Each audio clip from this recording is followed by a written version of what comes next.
Hi, I'm Andre with a review for You Better Reviews, The Magnificent Seven. So this past weekend, I was in RetroCon in Philadelphia, but I got some extra time in the evening to go see The Magnificent Seven. I'm gonna give you the good, I'm gonna give you the bad, I'm gonna give you the nerdy. First, the good. This movie is absolutely beautiful. I have not seen a Western on the big screen in a while. I didn't go see Hateful Eight. So this was the first time in a little bit that I've seen one of these on the big screen, and it's gorgeous, man. Antoine Fuqua, who is the director of this movie, did a beautiful job directing this thing. The cinematography looks great. It just brings you back to that classic Western style film. And that's what I really like about this movie. It feels like an old school Western that you can tell is done today. You can tell it's made today, but it feels very old school. Even the action in this is throwback action. This is not one of those movies that's trying to make it seem all gory and bloody when it comes to shooting people. Instead, it's that classic, like someone shoots a gun, it only takes one shot, and someone does that whole, there's a puff of smoke that comes out of the gun. It's like, I've been shot. It's like that old school style. It feels like one of those movies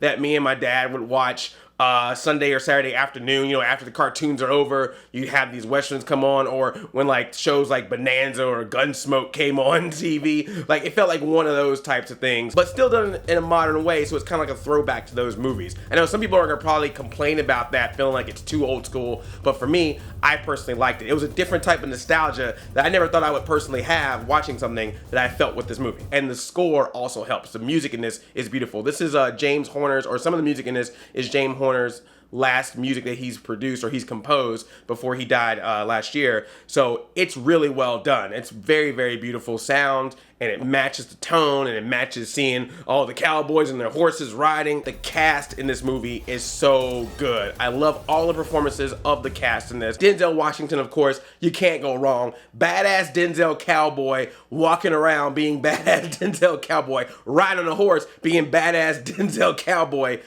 Anytime, any day, any movie, I want to see that. He is so good in this. And there's this thing that he does towards the end of the film where he brings that true Denzel, like that star power acting to it, and you feel the pain that he's going through with something, and you're just like, oh man, Denzel.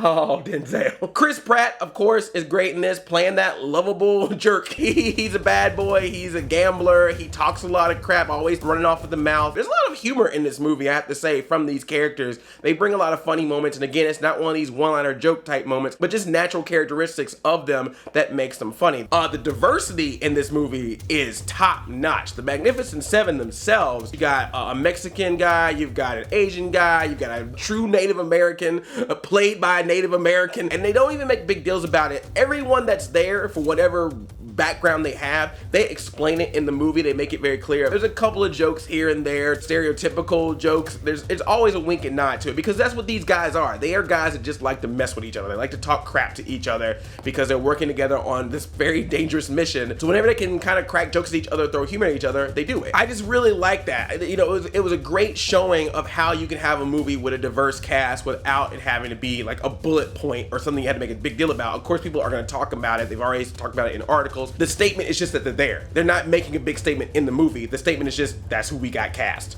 The end. That's all it is. And I like that. So I love the cast. I love the action. I love the classic Western style. It's very old school Western.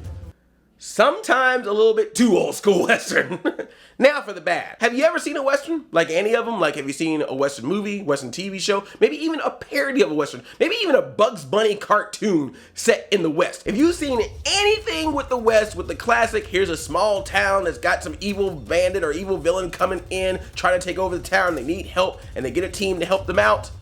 You have seen this movie. You've seen that probably in Westerns. You've probably seen that in other movies, action movies, superhero movies, sci-fi movies, space movies. Obviously, because this is a remake of the 1960 movie, and that's a remake of Seven Samurai from 1954, which I talk about in Catching Up with Andre's episode of The Magnificent Seven, which you can watch on Regal Movies YouTube channel. Boom, segue plug. That original story is a classic story that many movies and television shows follow to this day, so it's tough when you're going back to the original source and trying to remake the original source material of that and try try to make it different, because that's the thing about this movie. There's nothing plot-wise that's really different. And that's totally fine. I love a generic, simple plot where we can just focus on the cinematography, the characters, the action, and not have to worry about something too complicated. The only reason why I mentioned about the plot being generic is because there's certain tropes that happen in the plot that are just way too predictable. Even if you've seen a couple of movies in your life, there's certain things that'll happen in this movie where a character will do something and you know exactly what that character's gonna do later. Like if a character's all like, I don't want to give too much away, you'll know it when you see it. There's a certain part towards the second half of the movie or getting into the final act where a character does something that's very tropey, that's very much something you've seen in several movies. You've seen it in Star Wars, you've seen it in lots of movies, where you know exactly what that character's gonna do a few minutes later, to the point where it's like, you didn't even need this at all. There's something about Denzel's character where he's really wanting to help these people, and you can almost guess right off the bat why. There's times when they're trying to make things like a backstory for a character, and they try to make it all secretive and nondescript and vague until eventually you find out about it later.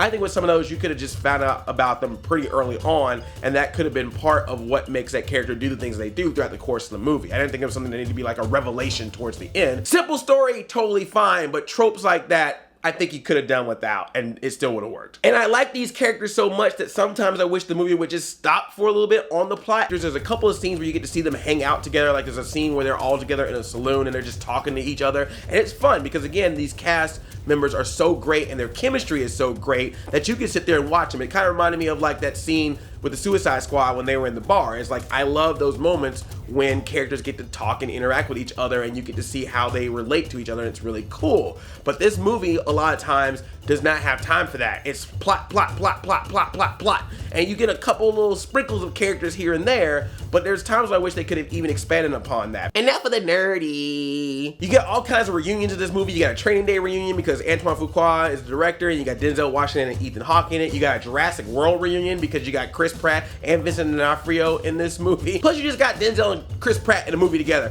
I want to see them do more movies together. They are great together, so do more of that. And you remember how I said in my Suicide Squad review that I thought the Suicide Squad was like an Overwatch team? I'm sorry, the Magnificent Seven is clearly an Overwatch team, and I'm serious. I mean, like, they got a Genji, they got a Hanzo, they got a McCree. There's even a point in the movie where the bad guys pull out a Bastion. Can someone please make a Magnificent Seven Overwatch game? Can that be a skin? We had that Olympic skin. Blizzard, can you make the Overwatch Magnificent Seven pack? Do it. It's high noon somewhere in the world. It's the true definition of a popcorn film. This is one of those things that you go in, it's easy to understand, you're eating your popcorn, you're watching all the gunslinging and all the crazy characters come out, and you're just having a good time with it. And I had a good time with it. Is it bringing anything relatively new to the table? Not really. It's the stuff that you've seen all before, but you're seeing it with great looks, with great performances, and with a great diverse cast. You're gonna have a good time in the theater. At least I think so, because I had a good time. I enjoyed it. Plain as simple as that. Let me know if you're going to go see the Magnificent Seven, or if you did see it, let me know what you thought about it. And if you can make your own Magnificent Seven team up of any characters that are out there, what would your team up be? Thanks for watching this video. Give it a thumbs up, and if you're new here, please subscribe. I make new nerdy videos all week, every week. I love you like a play cousin. I'm Addy 5000, chain chomp, yomp.